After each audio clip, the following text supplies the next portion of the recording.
My name is Sid Bale. I'm with Reed Smith. I'm a partner in our Chicago office. I'm a M&A attorney by trade with a hybrid practice over private equity and strategic M&A. Philip, you, in your position as a broker, see a tremendous amount of deal flow, both US acquirers trying to come into Europe and you and your colleagues with European acquirers coming to the United States. Can you talk a little bit about what you're seeing as trends? We see a tremendous amount of cross-border deal activity, which typically in a PE-dominated environment we don't typically see. So the macroeconomic situation we are facing currently is, a breeding ground for strategics and corporates to invest, because typically if you have a PE transaction, if you have a German asset and private equity is buying, they will not buy out of their US office, they will buy out of one of their European subsidiaries. So it necessarily makes it, even though it is technically could be defined as a cross-border transaction, it simply isn't, because you don't face those cultural challenges. And from our perspective, if we talk about cross-border activity, I would always break it down to the cultural differences that are inherent in those cross-border transactions. And those are the challenges for us. If you have a pure play US strategic buying a German asset, you are faced with significantly more challenges than you are if you are playing just in one jurisdiction. You need to overcome the cultural differences in just how you do deals, how you use your purchase agreement mechanics. So you have to do a lot of teaching both ways to align those different expectations that you have. And that then trickles down into the insurance work stream. It's interesting to hear a little bit about how internally, at least at Bosch, that process to get through everything and make sure you're dotting all your I's and crossing all your T's hasn't necessarily changed a little bit, although it seems like maybe there might be some ability to rely on technology. So I would say, well, rely on technology, maybe not, but okay. we are so much better at this because as we've talked about this morning, where there are less opportunities for sponsors right now, there are more opportunities for us, quite honestly, where we as a large strategic struggled with competing from a buy side with the PEs,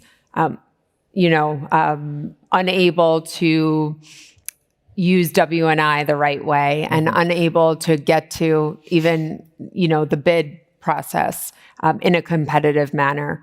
We've gotten there, and we've also seen that there's less competition. But we've done it in different ways. We've done it by getting W&I to remain competitive, as we did in the Hydroforce deal.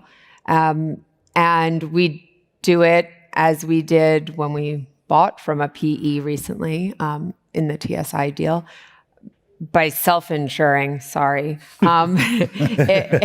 If I'm honest, you had to make a decision, what would it take for us to accept these risks, right, ourselves? Because we couldn't do anything else fast enough. So we had to do the deal quickly. And so we've made more strategic decisions on our own behalf. Michael, to talk a little bit about what you're seeing in terms of trends, both inbound Europe and outbound Europe with the United States. So maybe let's start inbound very quickly. So yes, Germany is still a very attractive target market for US investors, both strategics and private equity investors. For strategics, clearly, Germany is the largest economy in Germany. And in terms of ESG, corporate governance, it's maybe more attractive than the targets in Southern Europe.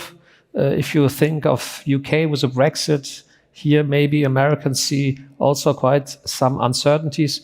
Therefore, German targets are well perceived.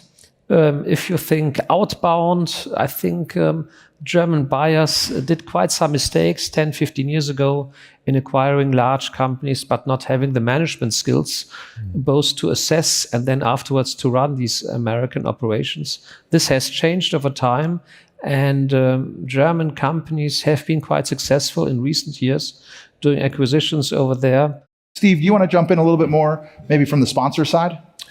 Yeah, I mean, what we've seen, obviously there was pre-COVID, there was a healthy exchange of transactions across the pond. What we're seeing, however, since then is certainly on the private equity side, a lot more focus. So at the end of the day, what are private equities? There's two main roles. They're deal doers and they're asset managers. Yeah, they buy and they sell, and in the middle, they create the value to hopefully provide the returns, yeah, so they can raise their next fund and so on.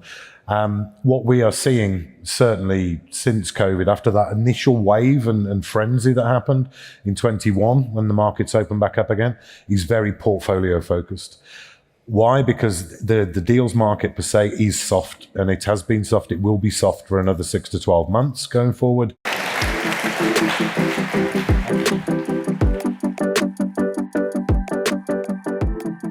You don't want to miss it. pemacom 2024. Register now.